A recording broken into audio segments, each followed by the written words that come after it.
I think that what was interesting is that both leaders were noticeably absent from Davos. It coincided, of course, with the State of the Union address and some very important things going on in the United States, the US government shutdown, notably, and a lot of pressure on a personal front for Mr. Trump. But I think Trump does want a deal. He's a man who looks for a deal, and I would envisage that at some point there'll be a lot of jockeying behind the scenes at the moment, but something will come out before the end of this month. That's what our anticipation is. Yes, your base case is that something will come out that then improves confidence across the region, from what I understand. But what does that something have to look like in order to make investors more confident?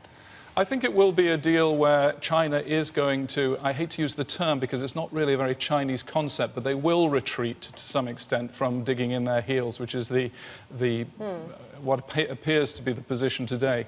I think that you're going to see that China recognizes that this is a very big issue for the Chinese economy, which is still powering ahead as the fastest growing economy in the world, but nonetheless is suffering as a consequence, as we've seen from these trade issues. You know, 36% of Chinese exports go west.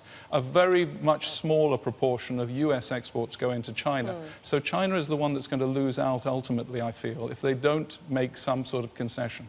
Yet you think there are some opportunities in China. Is that right? And if so, where? I do feel that there are opportunities in China because the market was hit so hard last year, Nancy. You've got to remember the market was down over 25%.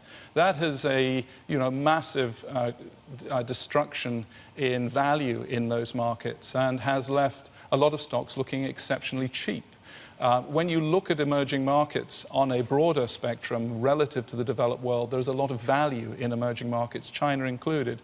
And when I look at Chinese companies, I see a lot of world leaders in terms of introduction of new forms of robotics, AI, productivity gains that are coming through in Chinese companies, which really make them leaders in terms of manufacturing productivity.